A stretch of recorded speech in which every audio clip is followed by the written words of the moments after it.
गगन मंडल से उतरे सदगुरु सत्य कबीर, जलज माही पोढ़न कियो सब पीरन के पीर। सर्व सृष्टि के रचनहार कबीर परमात्मा चारों युगों में इस धरा पर आते हैं और आम साधारण व्यक्ति की तरह लीला करते हुए मानव समाज को सद्भक्ति मार्ग देकर चले जाते हैं। आज से लगभग 600 वर्ष पूर्व कलयुग में अपने वास्तविक नाम कबीर नाम से सतलोक से चलकर कबीर प्रभु जी काशी के लहरतारा नामक तालाब में एक कमल के फूल पर सन 1398 ईस्वी संवत 1455 में ज्येष्ठ मास की पूर्णिमा को ब्रह्म मुहूर्त में प्रकट हुए थे। उन्हें नीमा और नीरू नाम के जुलाहा दंपत्ति ने पाला था। बात 1403 ईस्वी की है, जब कबीर प्रभु जी 5 वर्ष के थे। बालक रूप परमेश्वर कबीर साहिब जी ने 5 वर्ष की आयु से ही अपने अद्वितीय आध्यात्मिक ज्ञान में उस समय के सुप्रसिद्ध विद्वानों, ब्राह्मणों, काजी और मौलवियों के छक्के छुड़ाना शुरू कर दिया था। उन्हीं में से एक लीला है परमेश्वर कबीर जी द्वारा 104 वर्षीय काशी के सुप्रसिद्ध ब्राह्मण स्वामी रामानंद जी को गुरु धारण करने और उनको अपने अनमोल सत्य ज्ञान का उपदेश प्रदान करने की। रामानंद स्वामी जी रोज ब्रह्म मुहूर्त में गंगा घाट पर नहाने जाते थे। एक दिन ऐसे ही जब वो नहाने गए, जैसे ही स्वामी रामानंद चलकर नदी के किनारे सीढ़ियों से उतरने लगे, स्वामी रामानंद जी के पैर के खड़ाऊ कबीर प्रभु के सर पर लगते हैं। बालक कबीर जोर जोर से रोने लगे। रामानंद जी के चेहरे के भाव बदलकर चिंता वाले हो गए। वो नीचे की तरफ झुके। जैसे ही रामानंद जी झुकते हैं, उनकी गले की कंठी, जो कि एक तुलसी के मनके की होती है, पौड़ी पर बैठे कबीर जी के गले में डल जाती है और स्वामी रामानंद जी रोते हुए बालक रूप में परमेश्वर के सर पर हाथ सहलाते हुए बोलते हैं, ये क्या अनर्थ कर दिया मैंने। रो मत बेटा, राम राम बोलो, राम राम। राम राम कहने से सब दुख दूर हो जाएंगे। ये बच्चा जरूर अपने माँ बाप से बिछड़कर यहाँ आ गया है। ऐसा करता हूँ, स्नान करने के पश्चात इसे आश्रम ले चलता हूँ और फिर इसके माता पिता के बारे में पता करता हूँ।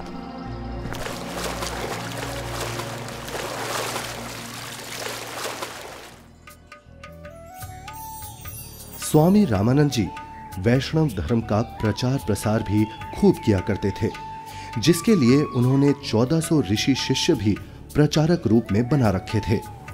स्वामी जी के उन्हीं शिष्यों में से एक थे ऋषि विवेकानंद जी, जो कि बहुत ही अच्छे प्रवचनकर्ता रूप में प्रसिद्ध थे, जिनको स्वामी जी द्वारा काशी शहर के एक क्षेत्र का उपदेशक भी नियुक्त किया हुआ था। प्रतिदिन की तरह ही एक दिन जब ऋषि विवेकानंद जी शाम के समय विष्णु पुराण से कथा सुना रहे थे। श्री हरि विष्णु जी ही सभी के रक्षक व पूर्ण परमात्मा है। उन्होंने ही राम जी और कृष्ण जी के रूप में जन्म लिया है। वास्तव में भगवान विष्णु ही अजन्मे हैं, अविनाशी हैं। श्री हरि विष्णु भगवान की जय। श्री हरि विष्णु भगवान की जय। श्री हरि विष्णु भगवान की जय। वेद पढ़े पर भेद न जाने, बाँचे पुराण 18। पत्थर की पूजा करे, भूले सृजनहारा।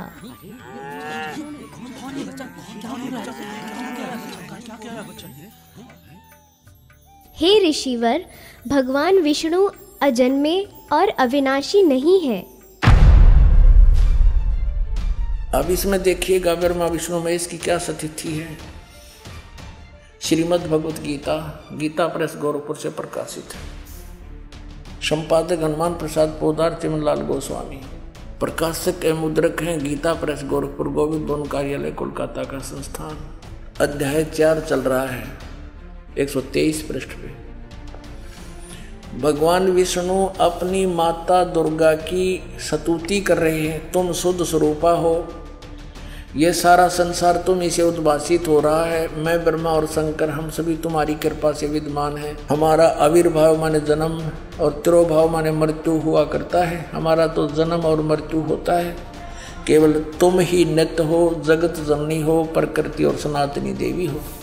अब इसका क्या अर्थ है? ब्रह्मा विष्णु महेश नाशवान है, इनकी जन्म मृत्यु होती है।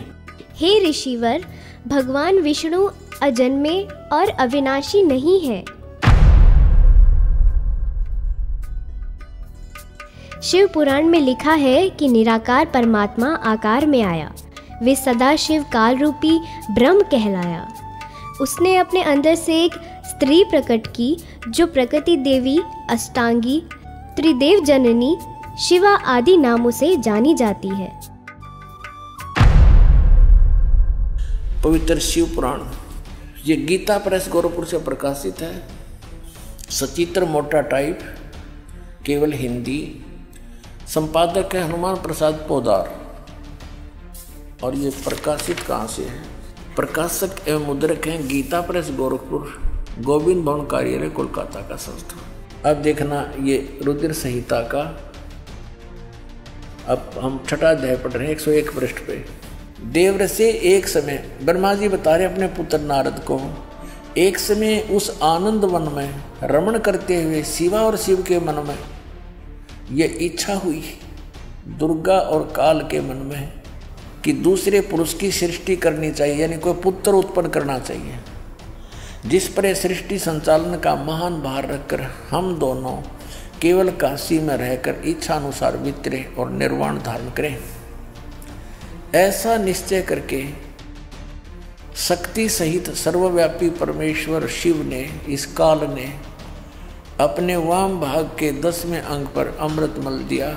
फिर तो वहाँ से एक पुरुष प्रकट हुआ, यानी इन्होंने पति पत्नी व्यवहार किया काल और दुर्गा ने, और वहाँ से एक पुत्र की उत्पत्ति हुई। देखिएगा 102 पृष्ठ पे, 102 पृष्ठ पे शिव ने कहा, वो बालक उत्पन्न हुआ, उसके कहा कि वत्स, काल ने कहा बेटा, व्यापक होने के कारण तुम्हारा विष्णु नाम विख्यात हुआ।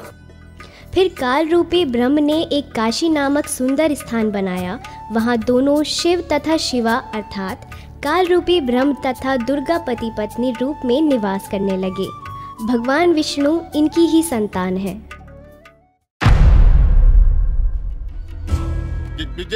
ये सब झूठ बोल रहा है, और ये सब छोड़, तू ये बता तू कौन है, किस जाति का है, गुरु कौन है तेरा? ये तो जुलाहा है, नीमा नीरू का पुत्र है। हे ब्राह्मण, मेरे गुरु भी वही है जो आपके गुरु हैं। अच्छा, तुझे पता भी है मेरे गुरुदेव कौन है? मेरे गुरुदेव स्वामी श्री श्री 1008 स्वामी रामानंद जी महाराज हैं। जी पंडित जी, मेरे गुरुजी भी स्वामी रामानंद जी ही है। झूठ, सरासर झूठ। देखो भाइयों, ये जुलाहा सरेआम झूठ बोल रहा है। मेरे गुरुजी तेरे जैसे अछूत के दर्शन भी नहीं करते। शिष्य बनाना तो बहुत दूर की बात है। कल सुबह तुझे गुरुजी के समक्ष पेश करूंगा। दूध का दूध, पानी का पानी हो जाएगा। गुरुदेव तुम्हें स्वयं दंड देंगे। मेरे गुरु का नाम मिट्टी में मिलाता है। तुम भी आना भाइयों, देखना अपनी आंखों से। इस कबीर जुलाहे का झूठ कल सबके सामने आ जाएगा। हाँ, हम सब आएंगे, हम सब आएंगे, हम सब आएंगे।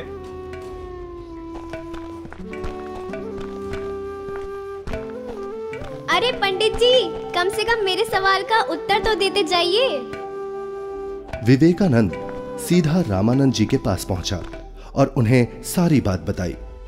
रामानंद जी भी गुस्सा हो गए कि आखिर कैसे एक जुलाहा खुद को मेरा शिष्य बता सकता है। हे गुरुदेव, एक छोटी जाति का जुलाहा अपने आप को बड़ा विद्वान सिद्ध करने के लिए भगवान विष्णु जी को नाशवान बताता है। क्या नाम है उसका? गुरुदेव, उसका नाम कबीर है। कबीर? हाँ गुरुदेव, कबीर। हे गुरुदेव, उसने तो हम ब्राह्मणों का घर से निकलना भी दूभर कर दिया है।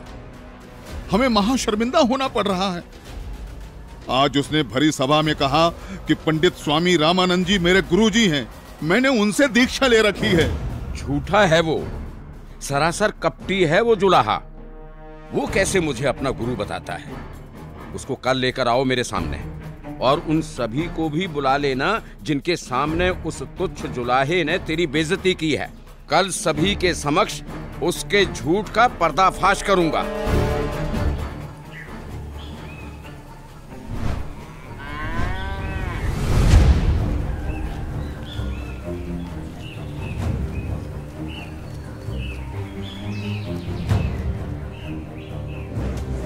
नीरू जुलाहे का घर कहाँ है?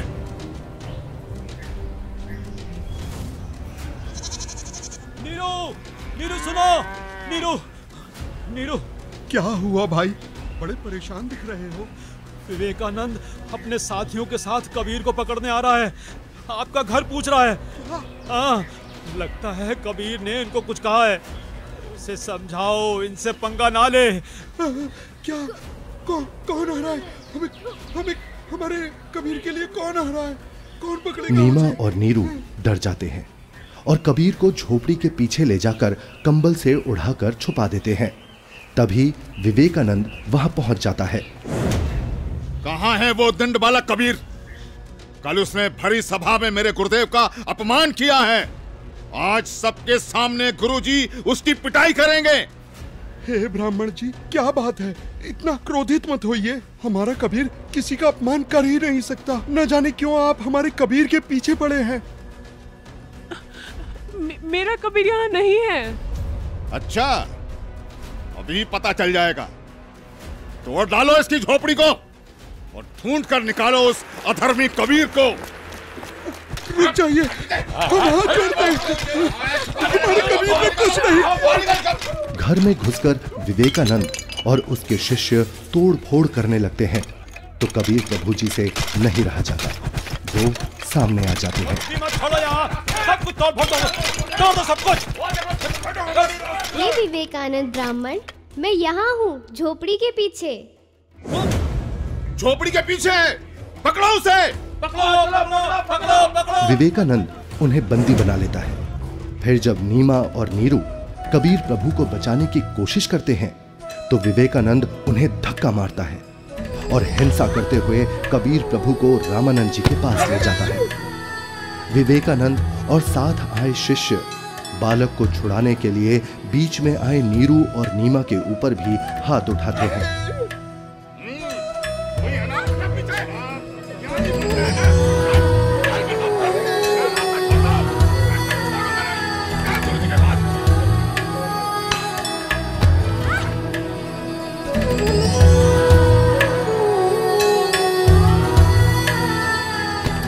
नीरू को भी कुछ गुंडे लाठी डंडों से मार मार कर मृत समान कर देते हैं।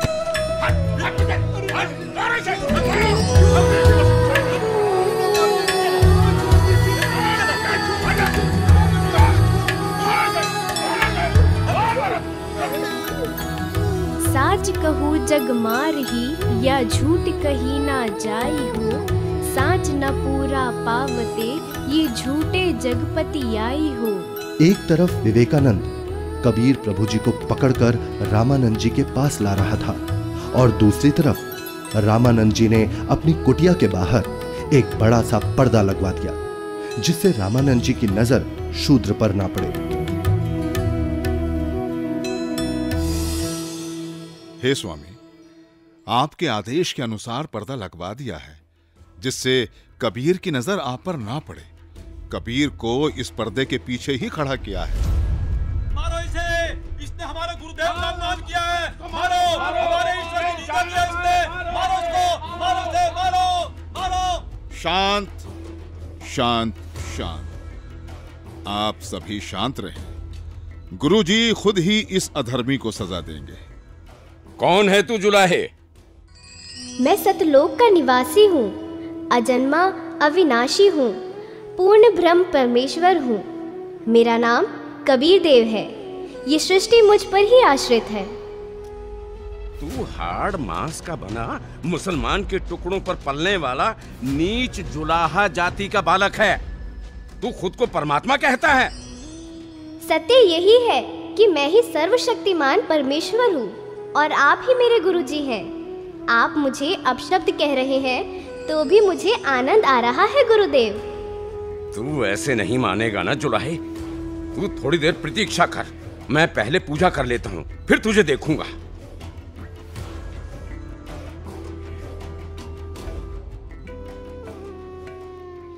कहीं ये बालक सच में तो भगवान नहीं है, क्योंकि भगवान तो किसी भी रूप में कहीं भी आ सकते हैं।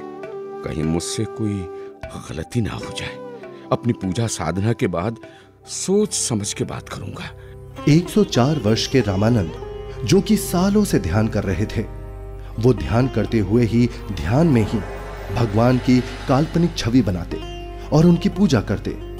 लेकिन उस दिन ध्यान में कुछ अलग हुआ। स्वामी जी कल्पना में खड़े होते हैं और श्रद्धा से नंगे पैरों जाकर गंगा से जल लेकर आए और ठाकुर जी के वस्त्र उतारे, फिर स्नान करवाया तथा नए वस्त्र पहना दिए, तिलक लगाया और भगवान के सर पर मुकुट रख दिया। तब पास में रखी कंठी पर ध्यान गया और कल्पना में ही बोले, हे भगवान, आज तो कंठी डालना ही भूल गया।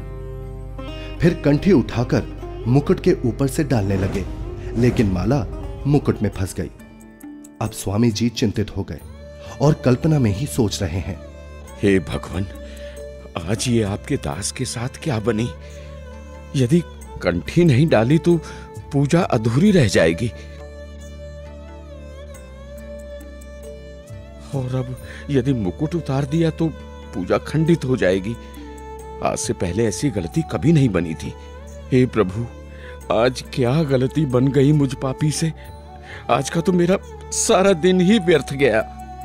जब स्वामी जी मन ही मन में व्याकुल हो रहे थे और अपने आप को कोस रहे थे, तब परमेश्वर कबीर साहिब जी पर्दे के पीछे से बोले, हे स्वामी जी, चिंता मत कीजिए, इस माला की गांठ खोल दीजिए और फिर ठाकुर जी के गले में डालकर इस माला को बांध दीजिए, फिर आपको मुकुट उतारना नहीं पड़ेगा। स्वामी रामानंद जी ने जब कबीर साहिब जी की पर्दे के पीछे से आवाज सुनी तो उन्हें एकदम झटका सा लगा। वो एकदम आंखें खोलकर चौंक जाते हैं और मन ही मन विचार करते हैं कि हे भगवान, ये क्या?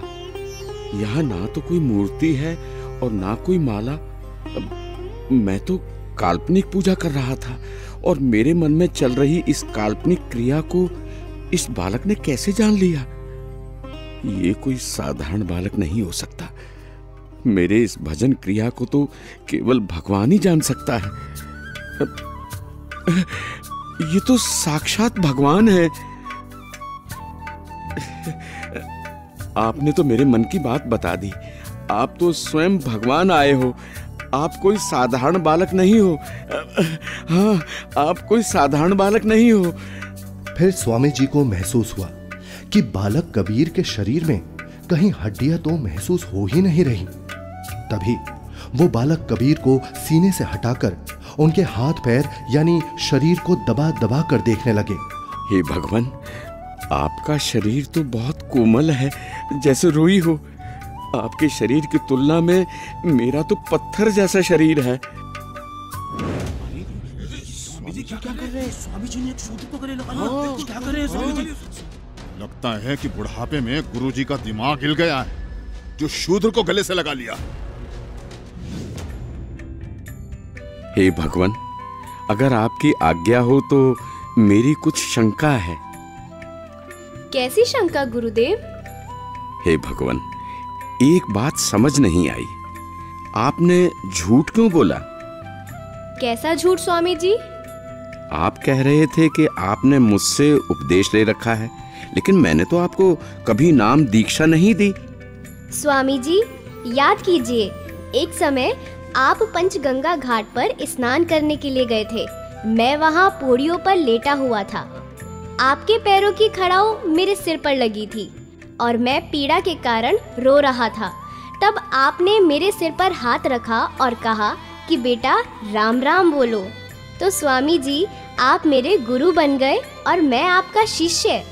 मेरा तो उद्देश्य ही वहां पर आपसे दीक्षा लेना था। हाँ, अब याद आया। परंतु वो तो बहुत छोटा बच्चा था। वो देखिए स्वामी जी, क्या मैं ऐसा था? स्वामी जी ने जिधर बालक कबीर जी इशारा कर रहे थे, उधर 2.5 वर्ष के उसी बालक को चारपाई पर लेटा देख चौंक जाते हैं और बार बार कभी 5 वर्ष के रूप में खड़े परमात्मा को देखते हैं तो कभी 2.5 वर्ष वाले रूप को। फिर आंखें मल मल कर देखते हैं कि कहीं आंखें धोखा तो नहीं खा रही।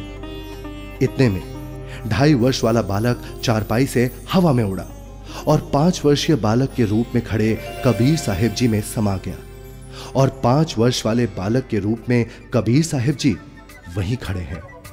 मेरा संशय मिट गया। आप ही पूर्ण ब्रह्म हैं। हे परमेश्वर, आपको हम कैसे पहचानें? आप किस जाति में उत्पन्न तथा कैसी वेशभूषा में खड़े हैं?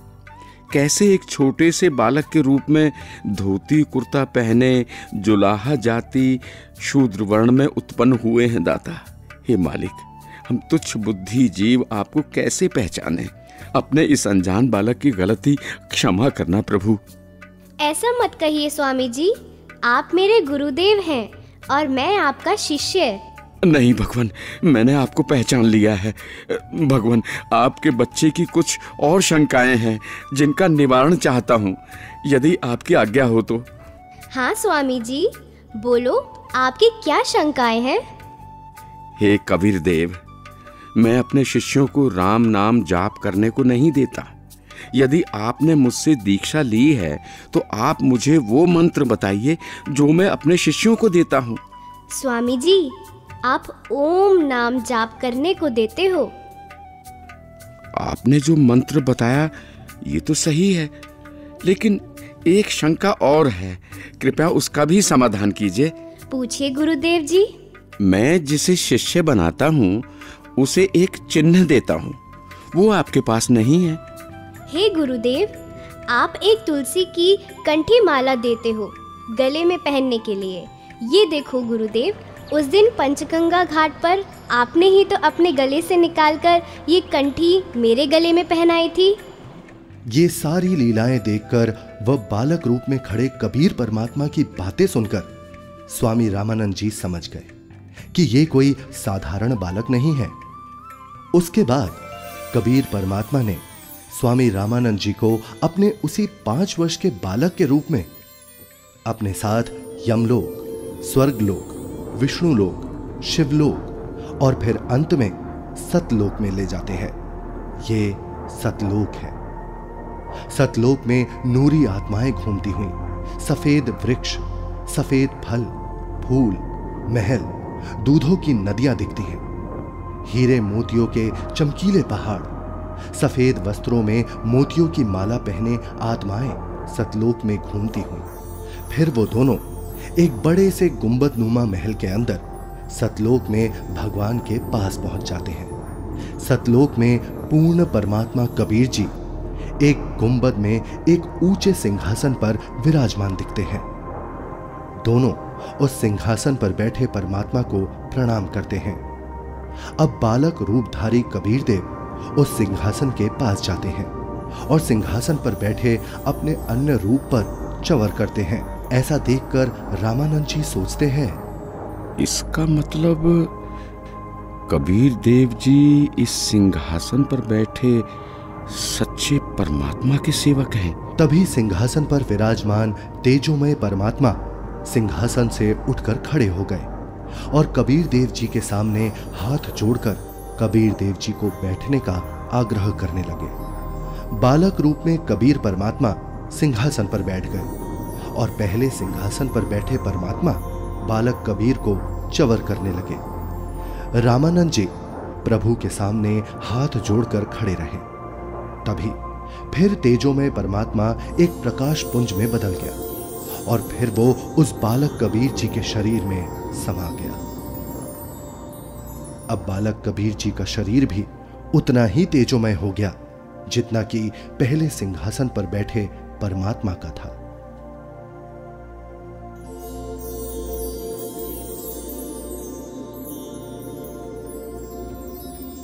बोलत रामानंद जी सुनो कबीर करतारे, गरीबदास सब रूप में तू ही बोलनहार। दोहू ठोर है एक तू बया एक से दो, गरीबदास हम कारणे तुम आए हो मगजो। तुम साहेब तुम संत हो और तुम सतगुरु तुम हंस, गरीबदास तुम रूप बिना और न दूजा अंश। हे परमात्मा, आप जी स्वयं ही दोनों स्थानों पर लीला कर रहे हो। आप ही निज ब्रह्म पूर्ण ब्रह्म हो। तीनों लोकों में प्रवेश करके सबका धारण पोषण करते हो। मैंने आपका वो सनातन परम धाम आंखों देख लिया है। आप ही परमेश्वर हो, आप ही सतगुरु तथा आप ही तत्वदर्शी संत हो, और आप ही हंस अर्थात अच्छे बुरे को भिन्न भिन्न करने वाले सच्चे भक्त भी हो। मैं आपका भक्त, आप मेरे गुरुजी। स्वामी जी, आप मेरे गुरुजी ही बने रहो। मैं आपका शिष्य हूँ।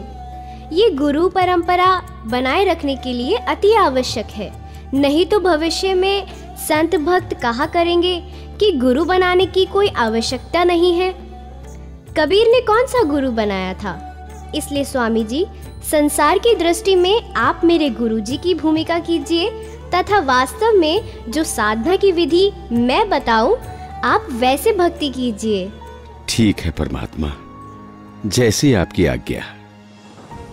इस प्रकार परमेश्वर कबीर जी ने 5 वर्ष की आयु में ही 104 वर्ष के ब्राह्मण को तत्व ज्ञान से परिचित कराया, और गुरु परंपरा को बनाए रखने के लिए कबीर साहिब जी ने स्वामी रामानंद जी को अपना गुरु बनाया। यह अनमोल ज्ञान जगत गुरु तत्वदर्शी संत रामपाल जी महाराज के सत्संग प्रवचनों से संग्रह किया गया है। संपूर्ण आध्यात्मिक ज्ञान प्राप्त करने के लिए अवश्य सुनिए जगत गुरु तत्वदर्शी संत रामपाल जी महाराज जी मंगल प्रवचन।